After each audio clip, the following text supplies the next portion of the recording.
Hallöchen allerseits. Ein weiteres Jahr geht zu Ende. Letztes Jahr hatten wir einen Podcast über das Jahr 2023 gemacht. Aber wir möchten zumindest mal kurz über das Jahr 2024 sprechen. Und daher mache ich das jetzt in diesem Format.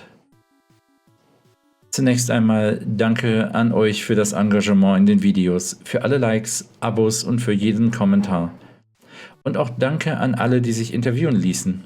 Wir hätten nie gedacht, dass es so viele interessiert. Ich finde, es zeigt ganz gut, dass das Fandom ein Haufen wild zusammengewürfelter, interessanter Leute ist. Sogar englische Interviews haben stattgefunden. Dann auch nochmal Danke an Fonz and Friends.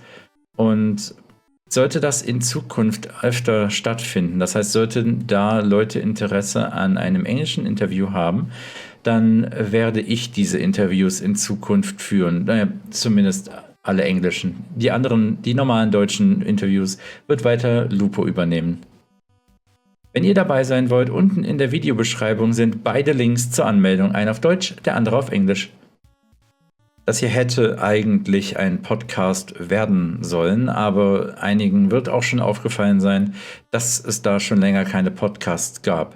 Das hat persönliche, zeittechnische Gründe, aber ich hoffe, dass diese Phase bald vorbei ist, denn die Podcasts waren mit die spaßigsten Projekte auf dem Kanal.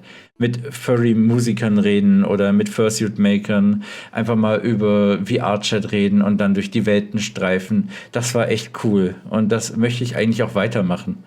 Aber rechnet nicht vor April mit einer neuen Episode. Und zuletzt wollte ich noch eine weitere Videoserie ansprechen, die wir in diesem Jahr angefangen haben, aber die dann nicht weitergeführt wurde.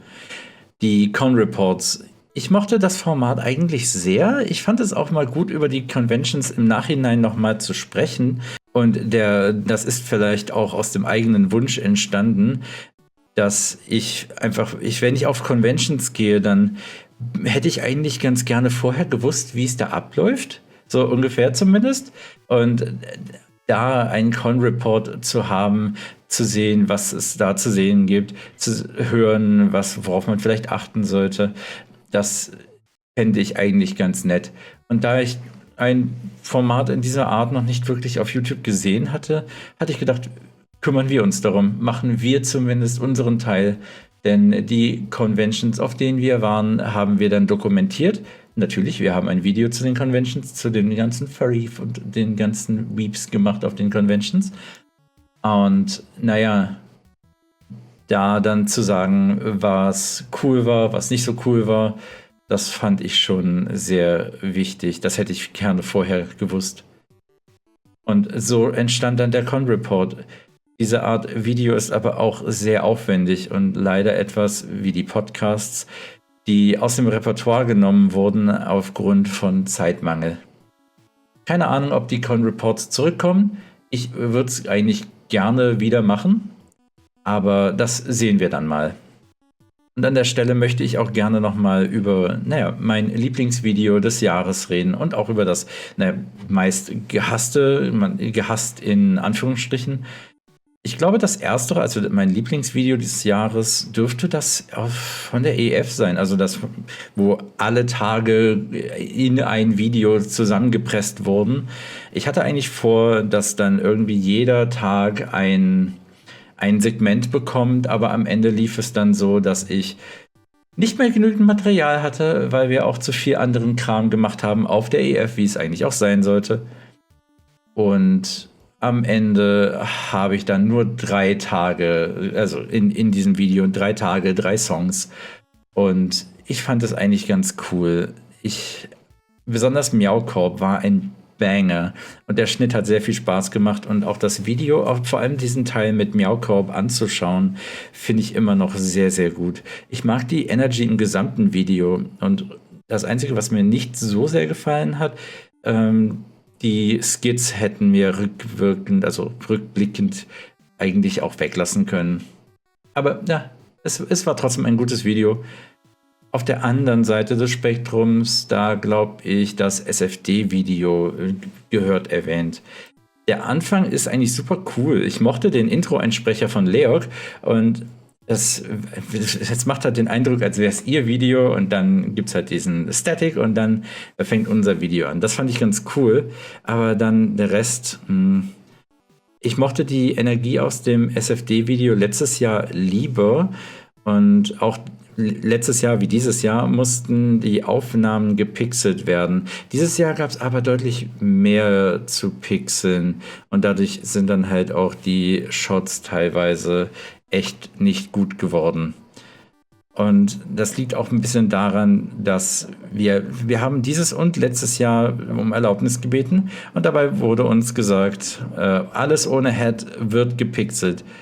Jawohl, wird gepixelt. Gesagt, getan. Ich bin mit dem Ergebnis nicht wirklich zufrieden.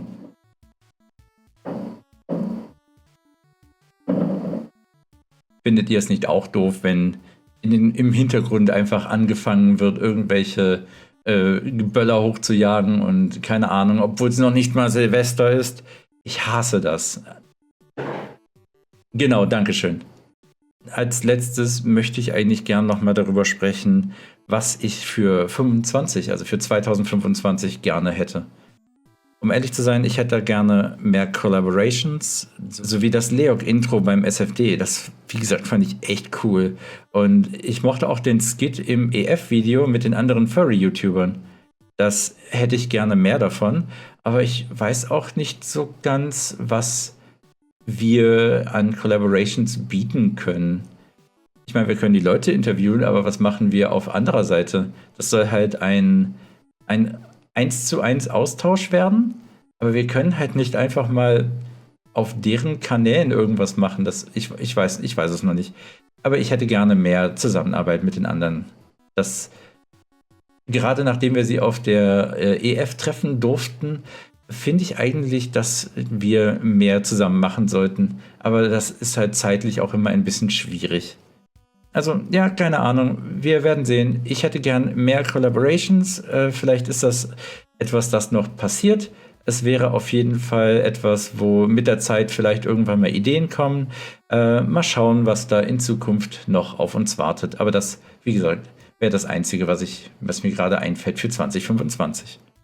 Ich schätze, das war's mit unserem Fluffy TV Rewind mit einem kleineren Blick in die Zukunft.